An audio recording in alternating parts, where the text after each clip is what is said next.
Dairy के तरफ से कसगांवा दुग्ध उत्पादक एसोसिएशन के माध्यम से इस डेयरी से जुड़े हुए समस्त किसानों को सम्मानित करने का कार्यक्रम आयोजित किया गया है।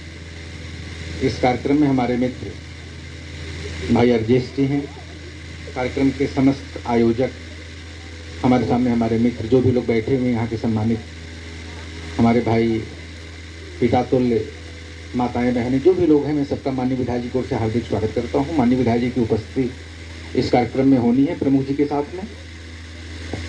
मुझे बहुत अच्छा लगा कि हमारा जो क्षेत्र है यह दुग्ध उत्पादन में हमेशा आगे रहा है, बढ़ चढ़ के हिस्सा लिया है। यहाँ के लोग मेहनती हैं, पशुपालक बड़े ही शौक से पशुपालन आदि की व्यवस्था में लगे रहते हैं और उनके आय का एक स्रोत भी कहीं न कहीं पशुपालन और दुग्ध उत्पादन है।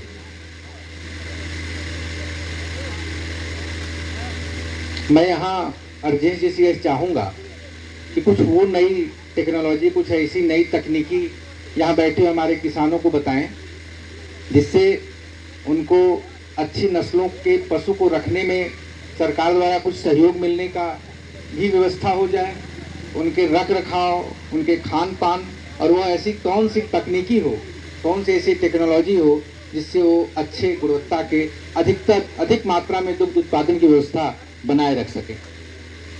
क्योंकि आप लोग एक मजबूत दुग्ध संस्थान से जुड़े हुए व्यक्ति हैं, आप लोगों के पास लंबा अनुभव है। आप लोगों ने अपने मेहनत से, अपने प्रयास से उन जगहों पर दुग्ध उत्पादन की उच्चतम व्यवस्था प्रदान किया है गवर्नमेंट को, जहां पे मुझे लगता है कि और कोई एजेंसी काम नहीं कर पाती। आप लोगों ने अपने मेहनत से एक लंबे नेटवर्क के साथ, हर गांव में आपका नेटवर्क है, हर गांव में 10, 20, 25 लोगों से आप लोग जुड़े हुए व्यक्ति हैं। तो ये बहुत आसान काम नहीं है कि एक दूसरे क्षेत्र का आदमी एक नए क्षेत्र में जाए और अपने व्यवसाय, अपने कार्य के माध्यम से वहाँ के लोगों में अपना जगह बना ले। ये निश्चित रूप से बहुत बड़ी बात है। तो मैं आपसे चाहूँगा कि आप उन जिन बिंदुओं पे मैंने आपसे चर्चा किया, थोड़ा यहाँ हमारे जो किसान भाई बैठे हैं उनको तो विस्तृत बताने का कष्ट करें। अर्जी, मैं डॉक्टर पवन कुमार वर्मा, आज इस गाँव में मेरी दूसरी मीटिंग में, इसके पहले उधर आज की दूसरी मीटिंग हुई थी। तो बनास डेयरी के बारे में जो भी बताया है वो चीज़ें पूर्णतः सत्य है कि ये कोऑपरेटिव डेयरी है। कोऑपरेटिव का मतलब ये होता है कि सहकारी डेयरी, जैसे हमारे यहाँ पराग डेयरी है। लेकिन पराग डेयरी क्यों फेल हो गई, आज अमूल कहाँ से कहाँ तक चली गई, इसके पीछे हमको आपको सोचना चाहिए। पराग डेयरी उत्तर प्रदेश की सहकारी डेयरी। अमूल डेयरी का थोड़ा सा इतिहास हम बताना चाहेंगे। अमूल की उत्पत्ति जहाँ से हुई है वो बनासकांठा जिला है, गुजरात का। एक क्रांतिकारी पुरुष कह लीजिए, उनका नाम था गलबा भाई पटेल। और वहाँ पे जो भौगोलिक परिस्थिति है, जियोग्राफिकल एरिया इतना कठिन है, आप विश्वास मानिए, बिल्कुल रेगिस्तान जैसा। वहाँ पे न तो आपको सही ढंग से पानी मिलेगा, जमीन तो बहुत है, 1 एकड़ बहुत जमीन है। आजीविका के लिए खेती, जैसे हमारे यहाँ धान, चावल, गेहूँ ऐसे उगा देते हैं, वहाँ ऐसा कुछ नहीं है। जब इस डेयरी की शुरुआत हुई थी, पहले दिन का जो कलेक्शन था वो 300 लीटर था।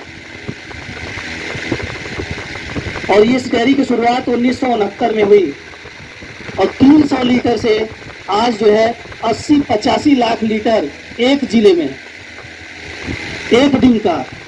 ध्यान से सुनिएगा, मैं एक जिले की बात कर रहा हूँ, बनासकांठा के। 80-85 लाख। अगर ये ठंडी सीजन आ जाएगी तो ठंडी में भाग जाता है 1 करोड़ के पास। आज अमूल डेयरी बनास पूरे उत्तर प्रदेश से 10 से 12 लीटर का कलेक्शन है।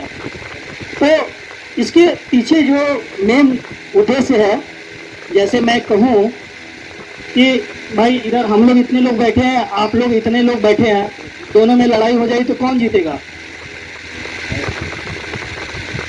लेकिन आप जीतेंगे, लेकिन वो बहादुरी तो नहीं हुई ना भाई। हम लोग तो कम है।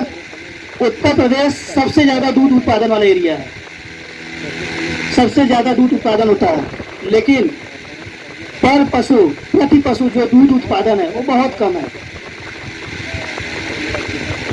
तो हमारा मुख्य उद्देश्य ये होना चाहिए कि कैसे इसको बढ़ाया जाए। हम गाय हो चाहे भैंस हो, उसको उतना ही खिलाते हैं, उतनी ही बार खिलाते हैं।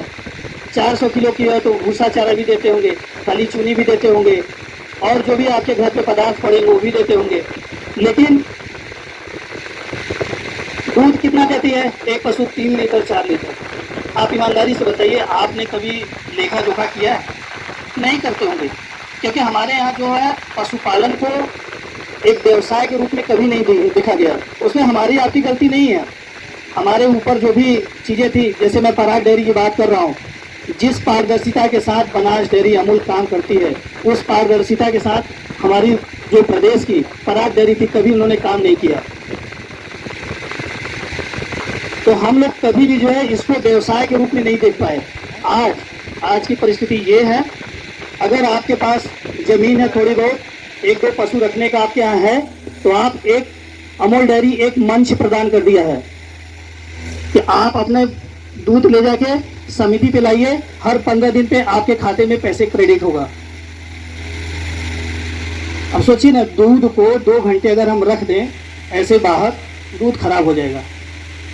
लेकिन इसको कलेक्शन से लेके एमसीसी से ट्रांसपोर्टेशन तक, उसके बाद पैकेजिंग से लेके, पैकेजिंग होने के बाद पूरे अलग अलग प्रदेश में, मतलब सिटी में ट्रांसपोर्ट करना, कितना टफ काम है कच्चा माल का।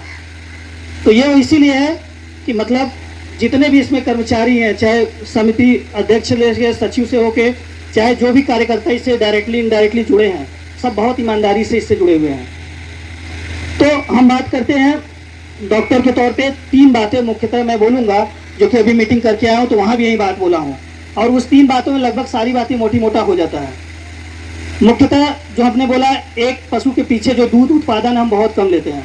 आज भी कई गांव में ऐसा होता है कि लोग बीजदान के लिए साढ़ या भैंसे का यूज करते हैं। समय बहुत बदल रहा है, समय इतनी तेज़ी से बदल रहा है, जो कि मैं क्या बोलूँ कि आज अगर कोई नया मोबाइल खरीदेगा, 1 हफ्ते बाद, 10 दिन, 1 महीने बाद, तो उसका उसी का दूसरा वर्जन आ जाएगा। इतनी तेज़ी से हो रहा था।